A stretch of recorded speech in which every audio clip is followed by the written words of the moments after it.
എല്ലാ ഉദ്യോഗാർത്ഥികൾക്കും ടാലന്റിന്റെ daily current affairs ക്ലാസ്സിലേക്ക് സ്വാഗതം. ഇന്ന് നമ്മൾ ചർച്ച ചെയ്യാൻ പോകുന്നത് 2025 നവംബർ 26 തീയതിയിലെ പ്രധാന ആനുകാലിക വിഷയങ്ങളും അവയുടെ അനുബന്ധ വിവരങ്ങളുമാണ്. അപ്പോൾ നമുക്ക് ക്ലാസ്സിലേക്ക് കടക്കാം.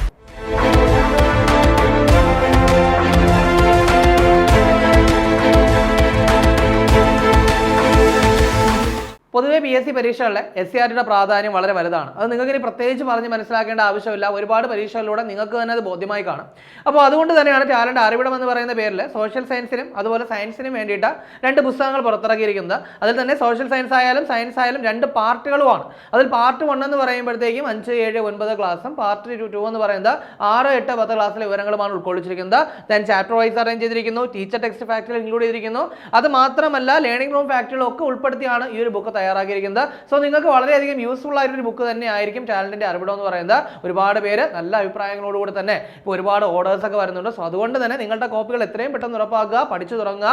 അപ്പോൾ ഈ ബുക്ക് വാങ്ങാനായിട്ട് നിങ്ങളുടെ വീടിനടുത്തുള്ള ബുക്ക് സ്റ്റാളുകൾ സന്ദർശിക്കുകയോ അല്ലെങ്കിൽ veranda.channelkera.com എന്ന വെബ്സൈറ്റ് സന്ദർശിക്കുകയോ അല്ലെങ്കിൽ ആമസോൺ, ഫ്ലിപ്കാർട്ട്, മീഷോ എന്നീ പ്ലാറ്റ്ഫോമുകൾ വഴി പർച്ചേസ് ചെയ്യുകയോ ചെയ്യാം. ഇനി വരാൻ പോകുന്ന ഏറ്റവും പ്രധാനപ്പെട്ട ഒരു നോട്ടിഫിക്കേഷൻ ആണ് ബെബ്കോ LDC എന്ന് പറയുന്നത്. നമുക്കറിയാം ഏറ്റവും മികച്ച ബോണസും മറ്റ് ആനുകൂല്യങ്ങളൊക്കെ കിട്ടുന്ന ഒരു ഡിപ്പാർട്ട്മെന്റ് ആണ് ബെബ്കോ. അത്ര പെട്ടെന്നൊന്നും നഷ്ടത്തിലാവാൻ സാധ്യതയില്ലാത്തൊരു ഡിപ്പാർട്ട്മെന്റ് കൂടിയാണ്. അപ്പോൾ അതുകൊണ്ട് തന്നെ ബെബ്കോ LDCക്ക് വേണ്ടിയിട്ട് നോട്ടിഫിക്കേഷന് മുന്നേ തയ്യാറെടുപ്പുകൾ ആരംഭിക്കാം. എന്തായാലും ടാലന്റ് തയ്യാറെടുപ്പുകൾ ആരംഭിച്ചു കഴിഞ്ഞു. നിങ്ങൾക്കുള്ള ഓൺലൈൻ ക്ലാസ്സസും ഓഫ്ലൈൻ ക്ലാസ്സസും ടാലന്റ് സ്റ്റാർട്ട് ചെയ്ത് കഴിഞ്ഞു. കൂടുതൽ വിവരങ്ങൾക്കായിട്ട് ഒന്നുകിൽ ഈ ഒരു സ്ക്രീനിൽ കാണുന്ന നമ്പറിൽ കോൺടാക്ട് ചെയ്യാം. അതല്ലെങ്കിൽ ഈ വീഡിയോയുടെ ഡിസ്ക്രിപ്ഷനിൽ ഒരു ഫോം ഉണ്ടാവും, അതൊന്ന് ഫില്ല് ചെയ്താൽ മതി, ഞങ്ങൾ കോൺടാക്ട് ചെയ്തോളാം. ഇനി PSC പരീക്ഷയിൽ ഏറ്റവും പ്രധാനപ്പെട്ട ഒന്നാണ് കറണ്ട് അഫയേഴ്സ് എന്ന് പറയുന്നത്. കറണ്ട് അഫയേഴ്സിന്റെ പ്രാധാന്യം വളരെ വലുതാണ്. ചില പരീക്ഷകൾ 20 ആയിരിക്കാം, ചിലതിൽ 15, ചിലതിൽ 10, ഇങ്ങനെ വ്യത്യാസപ്പെട്ടിരിക്കും. എന്നിരുന്നാൽ തന്നെയും കറണ്ട് അഫയേഴ്സിന്റെ മേഖലയിൽ നിന്നുള്ള ആ ഒരു മാർക്ക് നിങ്ങളുടെ റാങ്ക് നിർണ്ണയിക്കുന്നതിൽ നിർണായകമായേക്കാം. അപ്പോൾ ടാലന്റിന്റെ ഏറ്റവും പുതിയ കറണ്ട് അഫയേഴ്സ് ബുക്കും ഇപ്പോൾ മാർക്കറ്റിൽ അവൈലബിൾ ആണ്. ഏറ്റവും പുതിയ കറണ്ട് അഫയേഴ്സ് എന്ന് വെച്ച് കഴിഞ്ഞാൽ നിങ്ങൾക്ക് ഇനി അപ്പോൾ ഇങ്ങോട്ട് എക്സാം ഒക്കെ വരാൻ പോകണം. പ്രത്യേകിച്ച് 2026 ഈ പറയുന്ന company board LGS, company board assistant പോലുള്ള എക്സാമുകളൊക്കെ വരികയാണ്. അപ്പോൾ അതിന് വേണ്ടി തയ്യാറെടുക്കുന്നവർക്ക് ഏറ്റവും യൂസ്ഫുൾ ആയിട്ടുള്ള ഒരു ബുക്കായിരിക്കും ഈ ഒരു കറണ്ട് അഫയേഴ്സ് ബുക്ക് എന്ന് പറയുന്നത്. അപ്പോൾ പഠിക്കാൻ എളുപ്പത്തിനായിട്ട് ടോപ്പിക് വൈസ് ആണ് അറേഞ്ച് ചെയ്തിരിക്കുന്നത്. അത് മാത്രമല്ല മുൻവർഷ ചോദ്യങ്ങളൊക്കെ ആഡ് ചെയ്തിട്ടുണ്ട്. അപ്പോൾ ഇത് പർച്ചേസ് ചെയ്യാനായിട്ടും ഈ പറഞ്ഞതുപോലെ തന്നെ veranda.channelkera.com എന്ന വെബ്സൈറ്റ് സന്ദർശിക്കാം. അല്ലെങ്കിൽ നിങ്ങളുടെ ബുക്ക് സ്റ്റോൾ, നിങ്ങളുടെ വീടിനടുത്തുള്ള ബുക്ക് സ്റ്റാളുകളിലോ അല്ലെങ്കിൽ ആമസോൺ, ഫ്ലിപ്കാർട്ട്, മീഷോ എന്നീ പ്ലാറ്റ്ഫോമുകളിലോ ഒക്കെ നോക്കിക്കഴിഞ്ഞാൽ ഈ ബുക്ക് ലഭിക്കുന്നതാണ്. അപ്പോൾ നമുക്ക് ആദ്യം നോക്കാനുള്ള പോയിന്റ് ഒരു നിയമനവുമായിട്ട് ബന്ധപ്പെട്ടതാണ്. നമുക്കറിയാം നമ്മുടെ കേരള ബാങ്ക്. അപ്പോൾ 2025 നവംബറിൽ കേരള ബാങ്കിന്റെ പുതിയ പ്രസിഡന്റ് ആയിട്ട് നിയമിതനായത് ആരാണ്? അപ്പോൾ കേരള ബാങ്കിന്റെ പുതിയ പ്രസിഡന്റ് ആര് എന്നുള്ളതാണ്. അത് P. മോഹനൻ. ആരാണ്? P. മോഹനനാണ് കേരള ബാങ്കിന്റെ പുതിയ പ്രസിഡന്റ് എന്നുള്ള കാര്യം ഒന്ന് നോട്ട് ചെയ്യുക. അങ്ങനെയാണെങ്കിൽ കേരള ബാങ്കിന്റെ പുതിയ വൈസ് പ്രസിഡന്റിനെ കൂടി എന്ത് ചെയ്തിട്ടുണ്ട്? നിയമിച്ചിട്ടുണ്ട്. അത് TV രാജേഷ് ആണ്. ആരാണ്? TV രാജേഷ് ആണ് കേരള ബാങ്കിന്റെ വൈസ് പ്രസിഡന്റ് എന്ന് പറയുന്നത്. അപ്പോൾ അതുകൂടി ഓർക്കുക. President P. Mohanan, then vice president എന്ന് പറയുന്നത് TV രാജേഷ്. അടുത്ത നമുക്ക് നോക്കാനുള്ളത് മറ്റൊരു നിയമനം. ഓൾറെഡി തന്നെ നമ്മൾ നോക്കി വെച്ച നിയമനമാണ്. അതായത് നമ്മുടെ സുപ്രീം കോടതി ചീഫ് ജസ്റ്റിസ്, അതായത് ഇന്ത്യയുടെ 53ാമത് ചീഫ് ജസ്റ്റിസ് എന്ത് ചെയ്തിരിക്കുന്നു? സ്ഥാനമേറ്റിരിക്കുകയാണ്. 2025 നവംബർ 24 തീയതി അദ്ദേഹം എന്ത് ചെയ്തു? സ്ഥാനമേറ്റു. ദെൻ 2027 ഫെബ്രുവരി വരെയാണ് അദ്ദേഹത്തിന്റെ കാലാവധി എന്ന് പറയുന്നത്. സോ ഒരു 1.5 വർഷത്തേക്ക് ഇദ്ദേഹത്തിന്റെ ഈ ഒരു സ്ഥാനം മാറ്റമൊന്നുമില്ല. അപ്പോൾ അതുകൊണ്ട് തന്നെ കൃത്യമായിട്ട് അപ്ഡേറ്റ് ചെയ്ത് വെച്ചേക്കുക. ഇന്ത്യയുടെ എന്താണ് 53ാമത് ചീഫ് ജസ്റ്റിസ്, സുപ്രീം കോടതി ചീഫ് ജസ്റ്റിസ് ആരാണെന്ന് ചോദിച്ചു കഴിഞ്ഞാൽ സൂര്യകാന്ത് ആണ്. ഇദ്ദേഹം ഹരിയാന സ്വദേശിയാണ്. ഇനി ഏറ്റവും പ്രധാനപ്പെട്ട കാര്യം, ഹരിയാനയിൽ നിന്ന് സുപ്രീം കോടതി ചീഫ് ജസ്റ്റിസ് ആകുന്ന ആദ്യത്തെ വ്യക്തിയാണ് ഈ പറയുന്ന സൂര്യകാന്ത് എന്ന് പറയുന്നത്. അതുകൂടി ഓർക്കുക. അപ്പോൾ അങ്ങനെയാണെങ്കിൽ ഇതിന് മുൻപ് 52ാമത് ആരായിരുന്നു? അത് BR ഗവായി ആയിരുന്നു. അപ്പോൾ അതുകൂടി എന്ത് ചെയ്യുക? ഒന്ന് ഓർത്തു വയ്ക്കുക. അടുത്ത് നമുക്ക് നോക്കാനുള്ളത് ഒരു വേദിയാണ്. അതായത് 2026 ജനുവരിയിൽ നടക്കുന്ന അന്താരാഷ്ട്ര ടൂറിസം കോൺക്ലേവിന്റെ വേദി. അപ്പോൾ 2026 ജനുവരിയിൽ എന്ത് ചെയ്യുന്നു? ഒരു അന്താരാഷ്ട്ര ടൂറിസം കോൺക്ലേവ് നടക്കുകയാണ്. അതിന്റെ വേദി എവിടെയെന്ന് ചോദിച്ചു കഴിഞ്ഞാൽ നിലമ്പൂർ. എവിടെയാണ്? നിലമ്പൂർ. നമ്മുടെ കേരളത്തിലെ നിലമ്പൂർ വെച്ച് എന്ത് ചെയ്യുകയാണ്? 2026 ജനുവരിയിൽ ഒരു അന്താരാഷ്ട്ര ടൂറിസം കോൺക്ലേവ് നടക്കുന്നു. അപ്പോൾ അത് കാര്യമായിട്ട് നോട്ട് ചെയ്യുക. ഇനി നോക്കാനുള്ളത് മറ്റൊരു പ്രധാനപ്പെട്ട അപ്ഡേഷനുമായിട്ട് ബന്ധപ്പെട്ട കാര്യം. അതായത് ഇന്ത്യയിലെ ഏറ്റവും നീളം കൂടിയ 2ാമത്തെ റെയിൽവേ പാലം നിലവിൽ വരുന്നത് എവിടെയാണ്? അപ്പോൾ എന്താണ് പറഞ്ഞത്? ഇന്ത്യയിലെ ഏറ്റവും നീളം കൂടിയ 2ാമത്തെ റെയിൽവേ പാലം നിലവിൽ വരുന്നത് എവിടെയാണ്? ഒഡീഷയിലാണെന്നുള്ള കാര്യം ഓർക്കുക. എവിടെയാണ്? ഒഡീഷയിലാണ്. അപ്പോൾ ഇവിടെ 2ാമത്തെ എന്നല്ലേ പറഞ്ഞത്? അപ്പോൾ അങ്ങനെയാണെങ്കിൽ ഇന്ത്യയിലെ ഏറ്റവും നീളം കൂടിയ റെയിൽവേ പാലം ഏതാണ്? അത് ബോഗിബീൽ പാലമാണ്. ഏതാണ്? ബോഗിബീൽ പാലമാണ്. അത് അസമിലാണ്. ആ ഒരു കാര്യം കൂടി ഓർത്തു വയ്ക്കും. അടുത്ത് നമുക്ക് നോക്കാനുള്ളത് ആന്ധ്രാ ആന്ധ്രാപ്രദേശിലെ കർണൂലുമായിട്ട് ബന്ധപ്പെട്ട ഒരു കാര്യം, അതായത് ഇന്ത്യയിലെ ആദ്യത്തെ ഡ്രോൺ സിറ്റി പദ്ധതി നിലവിൽ വരുന്നത് എവിടെയാണ്? അപ്പോൾ എന്താണ് ഇന്ത്യയിലെ ആദ്യത്തെ ഡ്രോൺ സിറ്റി പദ്ധതി നിലവിൽ വരുന്നത് എവിടെയാണ്? അത് ആന്ധ്രാപ്രദേശിലെ കർണൂലിലാണെന്നുള്ള കാര്യം ഓർക്കുക. വീണ്ടും നമുക്ക് നോക്കാനുള്ളത് ആന്ധ്രാപ്രദേശുമായിട്ട് ബന്ധപ്പെട്ട ഒരു കാര്യം, അതായത് ഓപ്പറേഷൻ സംഭവ് ആരംഭിച്ചത് ഏത് സംസ്ഥാനത്ത് എന്നാണ്? അത് ആന്ധ്രാപ്രദേശിലാണ്. അപ്പോൾ ഈ ഒരു ഓപ്പറേഷൻ സംഭവ് എന്ന് പറയുന്നത് മാവോയിസ്റ്റുകൾക്കെതിരെയുള്ള ഒരു നടപടിയാണ്. അതായത് ഈ പറയുന്ന ആന്ധ്രാപ്രദേശിലെ അല്ലൂരി സീതാരാമരാജു ജില്ലയിൽ മാവോയിസ്റ്റ് പ്രവർത്തനങ്ങളൊക്കെ വീണ്ടും ആക്റ്റീവായി തുടങ്ങി എന്നൊരു കണ്ടീഷനിൽ എന്ത് ചെയ്യുന്നു, അവിടുത്തെ പോലീസ് സ്റ്റാർട്ട് ചെയ്തൊരു ഓപ്പറേഷനാണ് ഈ പറയുന്ന ഓപ്പറേഷൻ സംഭവ്. സോ അതുകൂടി ഒന്ന് നോട്ട് ചെയ്യുക. ഇനി അടുത്ത് നമുക്ക് നോക്കാനുള്ളത് മറ്റൊരു പ്രധാനപ്പെട്ട കാര്യമാണ്, അതായത് ഒരു അഗ്നിപർവ്വതവുമായിട്ട് ബന്ധപ്പെട്ട കാര്യം. അതായത് ഏകദേശം 12,000 കൊല്ലത്തോളമായിട്ട് ഒരു അഗ്നിപർവ്വതം സജീവമല്ലായിരുന്നു. പക്ഷേ 2025 എന്ത് ചെയ്തു അത് ആക്റ്റീവായി. അപ്പോൾ 2025 ആക്റ്റീവായ ഒരു അഗ്നിപർവ്വതത്തെ പറ്റിയാണ് നമ്മൾ പറയാൻ പോകുന്നത്. അപ്പോൾ എത്യോപ്യയുടെ വടക്ക് കിഴക്കൻ മേഖലയിൽ സ്ഥിതി ചെയ്യുന്ന ഒരു അഗ്നിപർവ്വതമാണ്. ഏകദേശം 12,000 കൊല്ലത്തോളമായിട്ട് സജീവമല്ലാതിരുന്ന അഗ്നിപർവ്വതം അതിപ്പോൾ സജീവമായിരിക്കുന്നു. അതിന്റെ പേര് ഹെയ്ലി ഗബ്ബി. എന്താണ് ഹെയ്ലി ഗബ്ബി എന്ന് പറയുന്ന അഗ്നിപർവ്വതമാണ്. സോ 12,000 വർഷങ്ങൾക്ക് ശേഷം 2025 സജീവമായ അഗ്നിപർവ്വതമാണ് ഏതെന്ന് പറയുന്നത് ഹെയ്ലി ഗബ്ബി എന്ന് പറയുന്ന അഗ്നിപർവ്വതം. അത് കാര്യമായിട്ടൊന്ന് നോട്ട് ചെയ്യുക. ഇനി അടുത്ത് നമുക്ക് നോക്കാനുള്ള പോയിന്റ് 2025 ബദിര ഒളിമ്പിക്സ് വനിതാ ഗോൾഫിൽ സ്വർണ്ണം നേടിയത് ആരാണ്? അത് ദിക്ഷാ ദാഗർ ആണ്. ഓൾറെഡി തന്നെ ഈ ഒരു ദിക്ഷാ ദാഗർ എന്ന് പറയുന്ന പേര് നമുക്ക് എല്ലാവർക്കും അറിയാം, ഗോൾഫ് താരമാണെന്ന് അറിയാം. പക്ഷേ ദിക്ഷാ ദാഗർ ബദിരയാണെന്നുള്ള കാര്യം പലർക്കും അറിയില്ല.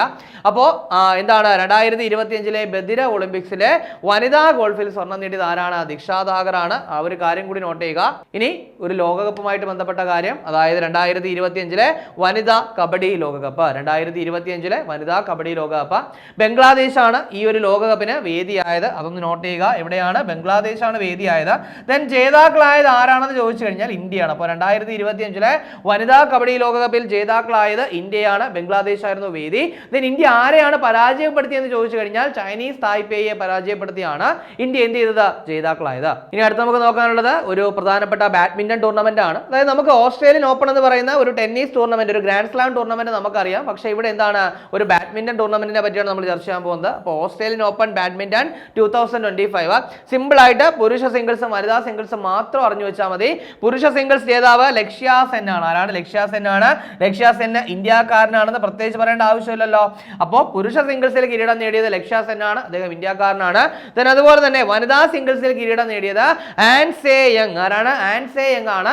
ഈ പറയുന്ന ആൻ സേ യങ് ദക്ഷിണ കൊറിയക്കാരിയാണ് കേട്ടോ. അപ്പോൾ ആൻ സേ യങ് ദക്ഷിണ കൊറിയക്കാരിയാണ്. ലക്ഷ്യ സെൻ എന്ന് പറയുന്നത് ഇന്ത്യക്കാരനാണ്. ഇനി ഒരു പ്രധാനപ്പെട്ട വിയോഗം കൂടി നമുക്ക് നോക്കാനുണ്ട്. അതായത് 2025 നവംബറിൽ അന്തരിച്ച ബോളിവുഡ് ചലച്ചിത്ര നടൻ, അതായത് ധർമ്മേന്ദ്ര. അപ്പോൾ ധർമ്മേന്ദ്ര എന്ന് പറയുന്ന ചലച്ചിത്ര നടൻ എന്ത് ചെയ്തിരിക്കുന്നു? അന്തരിച്ചിരിക്കുകയാണ്. വളരെ പ്രശസ്തനായ, ഇന്ത്യയിൽ ഒരുപാട് ചിത്രങ്ങളൊക്കെ ചെയ്ത, ഒരു സമയത്തെ ഇന്ത്യയിലെ ഏറ്റവും സൂപ്പർ ഹീറോ ആയിട്ട് നിന്നൊരു നടനായിരുന്നു ധർമ്മേന്ദ്ര എന്ന് പറയുന്നത്. സോ അദ്ദേഹം അന്തരിച്ചിരിക്കുകയാണ്. ഇദ്ദേഹത്തെ പറ്റി പറയുകയാണെങ്കിൽ ഇദ്ദേഹം മുൻപ് ലോക്സഭാ മെമ്പർ ആയിരുന്നു. അതുപോലെ തന്നെ ഇദ്ദേഹത്തിന് രാജ്യം 2012 പത്മഭൂഷൺ നൽകി ആദരിച്ചിട്ടുണ്ടായിരുന്നു. 2012 ഇദ്ദേഹത്തിന് പത്മഭൂഷൺ കിട്ടിയിട്ടുണ്ടായിരുന്നു. സോ ആ ഒരു കാര്യം കൂടി നോട്ട് ചെയ്യുക. കമ്പനി ബോർഡ് LGS എക്സാമിന് വേണ്ടി തയ്യാറെടുക്കുന്നവർക്ക് ടാലന്റിന്റെ ഏറ്റവും പുതിയ LGS റാങ്ക് ഫെയിൽ ഇപ്പോൾ മാർക്കറ്റിൽ അവൈലബിൾ ആണ്. മുൻവർഷ ചോദ്യങ്ങൾ സിലബസ് ഒക്കെ അടിസ്ഥാനമാക്കിയിട്ട് ഏറ്റവും പുതിയ SCRT ഒക്കെ ആഡ് ചെയ്തിട്ടാണ് ഈ ഒരു റാങ്ക് ഫെയിൽ തയ്യാറാക്കിയിട്ടുള്ളത്. ഒറ്റ വോളിയോ ആണ്. അപ്പോൾ നിങ്ങളുടെ വീടിനടുത്തുള്ള ബുക്ക് സ്റ്റോളുകളിലും ആമസോൺ, ഫ്ലിപ്കാർട്ട്, മീഷോ എന്നീ പ്ലാറ്റ്ഫോമുകളിലും ടാലന്റിന്റെ വെബ്സൈറ്റ് ആയിട്ടുള്ള veranda.channelkerala.com ഈ ബുക്ക് ലഭ്യമാണ്. അപ്പോൾ ഇനി അങ്ങോട്ട് ഒരുപാട് പ്രധാനപ്പെട്ട എക്സാമുകളൊക്കെ വരാനിരിക്കുകയാണ്. പ്രത്യേകിച്ച് village build assistant, then വെബ്കോ LD, അതുപോലെ 2027 LDC പോലുള്ള എക്സാമുകളൊക്കെ വരാനിരിക്കുകയാണ്. സോ അതിനുവേണ്ടി തയ്യാറെടുക്കുന്ന ഉദ്യോഗാർത്ഥികൾക്ക് വേണ്ടിയിട്ട് ചാനലിന്റെ ഏറ്റവും പുതിയ LDC റാങ്ക് ഫെയിൽ പുറത്തിറക്കിയിട്ടുണ്ട്. അപ്പോൾ പൂർണ്ണമായിട്ടും സിലബസ് അടിസ്ഥാനമാക്കി മുൻവർഷ ചോദ്യങ്ങളൊക്കെ ഉൾപ്പെടുത്തി ന്യൂ SCRT ആഡ് ചെയ്തിട്ടാണ് ഈ ഒരു റാങ്ക് ഫെയിൽ തയ്യാറാക്കിയിട്ടുള്ളത്. നിങ്ങളുടെ വീടിനടുത്തുള്ള ബുക്ക് സ്റ്റോളുകളിലും ആമസോൺ, ഫ്ലിപ്കാർട്ട്, മീഷോ എന്നീ പ്ലാറ്റ്ഫോമുകളിലും ടാലന്റിന്റെ വെബ്സൈറ്റ് ആയിട്ടുള്ള veranda.channelkerala.com ഈ ബുക്ക് ലഭ്യമാണ്. അപ്പോൾ നമുക്ക് ചർച്ച ചെയ്ത മുന്നിൽ ഒന്നുകൂടി നോക്കാം. ആദ്യം നമ്മൾ പറഞ്ഞ പോയിന്റ് എന്തായിരുന്നു? ഒരു പ്രധാനപ്പെട്ട നിയമനമായിരുന്നു. അതായത് കേരള ബാങ്കിന്റെ പുതിയ പ്രസിഡന്റ് ആരാണെന്ന് പറഞ്ഞു? പി മോഹനനാണ്. വൈസ് പ്രസിഡന്റ് TV രാജേഷ് ആണെന്ന് പറഞ്ഞു. അതിനുശേഷം പറഞ്ഞ പോയിന്റ് എന്തായിരുന്നു? ഇന്ത്യയുടെ 53ാമത് ചീഫ് ജസ്റ്റിസ് ആരാണ്? സൂര്യകാന്ത് ആണ്. ഓൾറെഡി നമ്മൾ പറഞ്ഞതാണ്, എങ്കിലും എന്ത് ചെയ്തു? ഇപ്പോൾ അദ്ദേഹം സ്ഥാനമേറ്റത് കൊണ്ട് ഒന്നുകൂടെ നമ്മൾ എന്ത് ചെയ്തു? പറഞ്ഞു. അതിനുശേഷം പറഞ്ഞതൊരു വേദിയാണ്, അതായത് 2026 ജനുവരിയിൽ നടക്കുന്ന അന്താരാഷ്ട്ര ടൂറിസം കോൺക്ലേവിന്റെ വേദി അല്ലെ, എവിടെയാ? നിലമ്പൂരാണ്. അതിനുശേഷം പറഞ്ഞു ഇന്ത്യയിലെ ഏറ്റവും നീളം കൂടിയ രണ്ടാമത്തെ റെയിൽവേ പാലം നിലവിൽ വരുന്നത് ഒഡീഷയിലാണെന്ന് പറഞ്ഞു. ഏറ്റവും നീളം കൂടിയെന്ന് പറയുന്നത് ഏതാണ്? ബോഗിബീൽ അസമാണ്. ദെൻ അതിനുശേഷം പറഞ്ഞ പോയിന്റ് എന്തായിരുന്നു? ഇന്ത്യയിലെ ആദ്യത്തെ ഡ്രോൺ സിറ്റി പദ്ധതി നിലവിൽ വരുന്നത് എവിടെയാണെന്ന് പറഞ്ഞു? അത് കർണൂലാണെന്ന് പറഞ്ഞു. കർണൂൽ ആന്ധ്രാപ്രദേശിലാണ്. ദെൻ അതിനുശേഷം പറഞ്ഞത് ഓപ്പറേഷൻ സംഭവ് ഏത് സംസ്ഥാനത്തിലാണ് ആരംഭിച്ചത്? അതും എവിടെയാണ്? ആന്ധ്രാപ്രദേശിലാണ്. മാവോയിസ്റ്റുകൾക്കെതിരെയുള്ള നടപടിയാണ് എന്തെന്ന് പറയുന്നത്? ഓപ്പറേഷൻ സംഭവ്. അപ്പോൾ ആ ഒരു കാര്യം കൂടി നോട്ട് ചെയ്യുക. അതിനുശേഷം പറഞ്ഞ പോയിന്റ് ഒരു എന്താണ്? അഗ്നിപർവ്വതം ആക്റ്റീവ് ആയതിനെ പറ്റി പറഞ്ഞു അല്ലേ? 12,000 വർഷത്തോളം കാലം കൊണ്ട് ആക്റ്റീവ് അല്ലാതിരിക്കുന്ന ഒരു അഗ്നിപർവ്വതം അത് എന്ത് ചെയ്തിരിക്കുകയാണ്? 2025 ആക്റ്റീവ് ആയിരിക്കുന്നു. അതിന്റെ പേര് ഹെയ്ലി ഗബ്ബി എന്നാണ്. അപ്പോൾ അത് കാര്യമായിട്ട് നോട്ട് ചെയ്യുക. ദെൻ അതിനുശേഷം 2025 ബദിര ഒളിമ്പിക്സിന്റെ വനിതാ ഗോൾഫിൽ സ്വർണം നേടിയത് ആരാണെന്ന് പറഞ്ഞു? ദിക്ഷാ ദാഗർ. ആരാണ്? ദിക്ഷാ ദാഗർ ആണ്. ദെൻ അതിനുശേഷം പറഞ്ഞത് 2025 വനിതാ കബഡി ലോകകപ്പ് ജേതാക്കൾ ആരാണെന്ന് പറഞ്ഞു? ഇന്ത്യയാണ്. വേദി ബംഗ്ലാദേശ് ആയിരുന്നു. ഇന്ത്യ ചൈനീസ് തായ്പേയിയാണ് പരാജയപ്പെടുത്തിയത്. ദെൻ അതിനുശേഷം ഓസ്ട്രേലിയൻ ഓപ്പൺ ബാഡ്മിന്റൺ 2025 പറ്റി പറഞ്ഞു. പുരുഷ വിഭാഗത്തിലാണെങ്കിൽ ലക്ഷ്യ സെന്നും വനിതാ വിഭാഗത്തിലാണെങ്കിൽ ആൻസെ യങ്ങുമാണ് കിരീടം നേടിയത്. അതുകൂടി നോട്ട് ചെയ്യുക. ദെൻ അതിനുശേഷം ഒരു വിയോഗം പറഞ്ഞു. ധർമ്മേന്ദ്ര എന്ന് പറയുന്ന ബോളിവുഡ് ചലച്ചിത്ര നടൻ എന്ത് ചെയ്തു? 2025 നവംബറിൽ അന്തരിച്ചു. അപ്പോൾ അതുകൂടി അപ്ഡേറ്റ് ചെയ്ത് വയ്ക്കും. ഇനി കഴിഞ്ഞ ക്ലാസ്സുമായി ബന്ധപ്പെട്ട 2 ചോദ്യങ്ങൾ നൽകുകയാണ്. അതിന് ഉത്തരം കൂടി കമന്റ് ചെയ്യുക. ആദ്യത്തെ ചോദ്യം, ഇന്ത്യ പോസ്റ്റ് ആദ്യ general Jan Z theme post office അനാച്ഛാദനം ചെയ്യപ്പെട്ടത് എവിടെയെന്നാണ്? അപ്പോൾ IIT Bombay, IIT Palakkad, IIT Madras, IIT Delhi. ശരി ഉത്തരം കമന്റ് ചെയ്യുക. ഇനി രണ്ടാമത്തെ ചോദ്യം, അടുത്തിടെ അറബിക്കടലിൽ നിന്നും കണ്ടെത്തിയ ടനിൻജിയ സൈലാസി ഏതിനം ജീവി എന്നാണ്? അപ്പോൾ ചെമ്മീൻ, ആഴക്കടൽ നീരാളി കൂന്തൽ, ഞണ്ട്, നീരാളി. ശരി ഉത്തരം കമന്റ് ചെയ്യുക. ഇനി കഴിഞ്ഞ ക്ലാസ് നൽകിയിരുന്ന 2 ചോദ്യങ്ങളുടെ ഉത്തരം കൂടി നോക്കാം. ആദ്യത്തെ ചോദ്യം, 2025 ഏഷ്യൻ സീഡ് കോൺഗ്രസിന്റെ വേദി എവിടെയെന്നാണ് ചോദ്യം. അപ്പോൾ ഇതിന്റെ റൈറ്റ് ആൻസർ എന്ന് പറയുന്നത് മുംബൈ ആണ്. അപ്പോൾ കൃത്യമായിട്ട് ഒന്ന് ഓർത്ത് വയ്ക്കാനായിട്ട് ശ്രമിക്കുക. രണ്ടാമത്തെ ചോദ്യം, 2025 നവംബറിൽ പുറത്തുവിട്ട ഫിഫ പുരുഷ റാങ്കിങ്ങിൽ ഇന്ത്യയുടെ സ്ഥാനം എത്രയെന്നാണ്? അപ്പോൾ ഇന്ത്യ എത്രാമതാണ്? 142ാമതാണ്. ഇതുകൂടി നോട്ട് ചെയ്യുക. അപ്പോൾ 1ഉം 2ഉം സ്ഥാനങ്ങളിലൊന്നും മാറ്റമില്ല. 1ാം സ്ഥാനത്ത് ആര് തന്നെയാണ്? സ്പെയിനാണ്. 2ാം സ്ഥാനത്ത് അർജന്റീനയാണ്. പക്ഷേ ഇന്ത്യയുടെ സ്ഥാനത്തിൽ മാത്രമേ എന്ത് ചെയ്തിട്ടുള്ളൂ? ഒരു ചേഞ്ച് വന്നിട്ടുള്ളൂ. ഇന്ത്യയുടെ നല്ല മറ്റ് പലരുടെയും വന്നിട്ടുണ്ട്. പക്ഷേ ഇന്ത്യയുടെ സ്ഥാനത്ത് കാര്യമായൊരു ചേഞ്ച് വന്നിട്ടുണ്ട്. ഇന്ത്യ 142ാമതാണ്. അപ്പോൾ നമ്മൾ ചർച്ച ചെയ്ത ചോദ്യങ്ങളും അതിന്റെ ഉത്തരങ്ങളും ചർച്ച ചെയ്ത പോയിന്റുകളും മനസ്സിലായെന്ന് വിചാരിക്കുന്നു. വളരെ കാര്യമായിട്ട് നല്ലതുപോലെ തന്നെ ഡെയിലി കറണ്ട് അഫയേഴ്സ് അപ്ഡേറ്റ് ചെയ്ത് പോവുക. നല്ലപോലെ വർക്ക് ചെയ്യുക. എത്രയും പെട്ടെന്ന് ഒരു ജോലി നേടിയെടുക്കുക. 2025 നവംബർ 26-ാം തീയതിയിലെ പ്രധാന ആനുകാലിക വിഷയങ്ങളും അവയുടെ അനുബന്ധ വിവരങ്ങളുമാണ് നമ്മൾ ചർച്ച ചെയ്ത് കഴിഞ്ഞത്. അപ്പോൾ ഈ ചർച്ച ചെയ്ത പോയിന്റുകളൊക്കെ മനസ്സിലായെന്ന് വിചാരിക്കുന്നു. മറ്റൊരു ക്ലാസ്സുമായി നമുക്ക് അടുത്ത ദിവസം കാണാം.